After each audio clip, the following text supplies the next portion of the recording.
Je suis vaincu et surmonté par une inclination qui m'entraîne malgré moi. Waouh!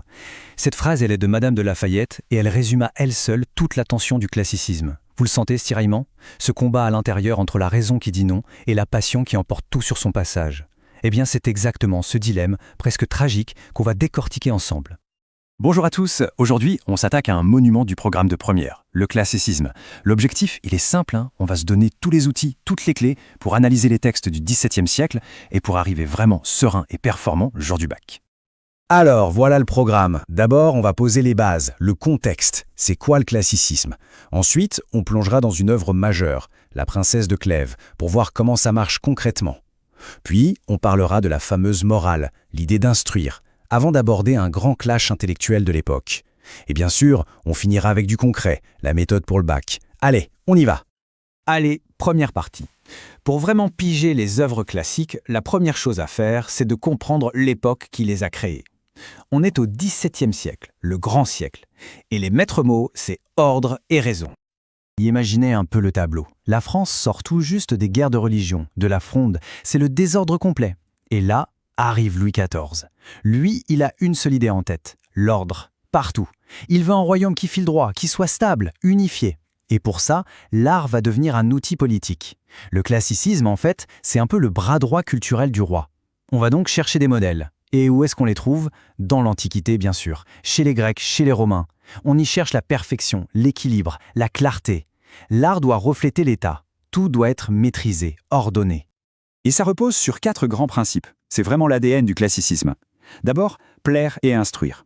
L'idée, c'est que l'art doit être agréable, divertissant, mais toujours avec une leçon derrière. On ne s'amuse pas pour rien. Ensuite, l'analyse des passions. Là, c'est quasi scientifique. On décortique les sentiments humains pour montrer leur danger. Troisième point, le style. Il doit être sobre, clair, précis. Fini les excès du baroque, ici on vise la mesure. Et enfin, la vraisemblance. L'histoire doit être crédible, et elle se passe souvent dans un cadre bien réel pour l'époque, la cour du roi, qui est le centre de tout. Bon, la théorie, c'est une chose, mais voyons ce que ça donne en pratique. Et pour ça, on a l'exemple parfait, La Princesse de Clèves. Ce n'est pas qu'un simple roman, c'est vraiment un laboratoire d'analyse des passions. Alors ça, typiquement, c'est une problématique de bac.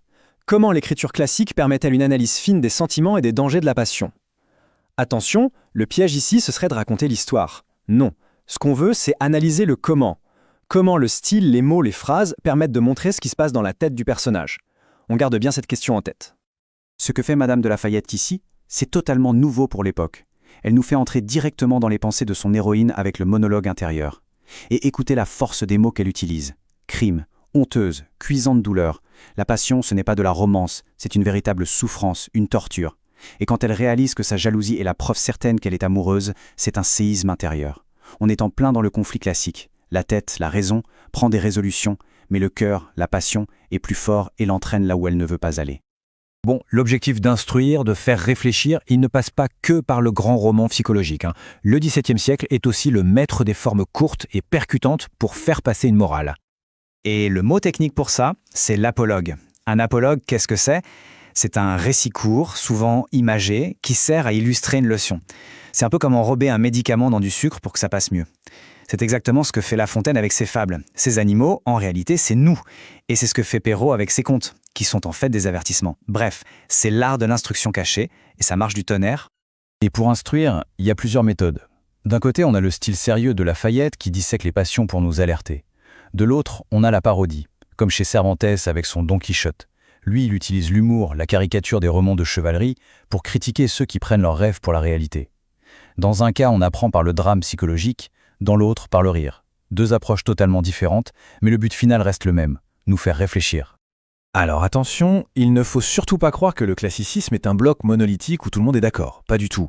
À la fin du siècle, ça chauffe, et une énorme bataille intellectuelle éclate. C'est la fameuse querelle des anciens et des modernes. Et la question qui fâche, la voici. Est-ce que l'art doit se contenter d'imiter les auteurs de l'Antiquité, qu'on voit comme des modèles insurpassables, ou bien est-ce que les auteurs du siècle de Louis XIV, le grand siècle, ne pourraient pas faire aussi bien, et même peut-être mieux? Alors, on a vraiment 2 camps qui s'affrontent. D'un côté, les anciens. Leur chef de file, c'est Nicolas Boileau. Pour eux, c'est simple, les Grecs et les Romains ont tout dit et ils l'ont dit parfaitement. Le but, c'est de les imiter. De l'autre côté, les modernes, avec Charles Perrault en tête. Eux, ils disent « Attendez, le siècle de Louis XIV est exceptionnel, on a fait des progrès, on peut rivaliser avec les anciens et pourquoi pas les dépasser. » Et Charles Perrault va résumer ça dans un vers qui est devenu célèbre. « Je vois les anciens sans plier les genoux. Ils sont grands, il est vrai, mais hommes comme nous. » Tout est dit. On les respecte, mais on ne s'agenouille pas. C'est une sorte de déclaration d'indépendance. Les anciens ne sont plus des dieux intouchables. Et du coup, la voie est libre pour l'innovation. Ok, on a vu le contexte, les concepts, les œuvres, les débats. Maintenant, la question cruciale. Concrètement, comment on utilise tout ça pour avoir une bonne note au bac? Allez, on passe à la méthode. Pour le commentaire composé, il faut être méthodique. C'est une machine de précision. Étape 1, on analyse le paratexte. L'auteur, la date, l'œuvre. C'est la carte d'identité du texte. Étape 2, lecture active. Là, on sort les surligneurs, on annote, on cherche les procédés, les champs lexicaux, bref, on décortique. Mais l'étape la plus importante, celle qui fait toute la différence, c'est la troisième. Formuler la problématique. C'est la question centrale à laquelle votre devoir va répondre. Une bonne problématique, et le plan devient presque évident. Après ça, on organise ses idées et on rédige. Proprement en argumentant avec des citations précises. Bon, pour résumer tout ça, voici la fiche de synthèse indispensable. Si on ne devait retenir que l'essentiel, ce serait ça. La période, le règne de Louis XIV. Les mots-clés à placer absolument. Raison, ordre, mesure, vraisemblance, plaire et instruire.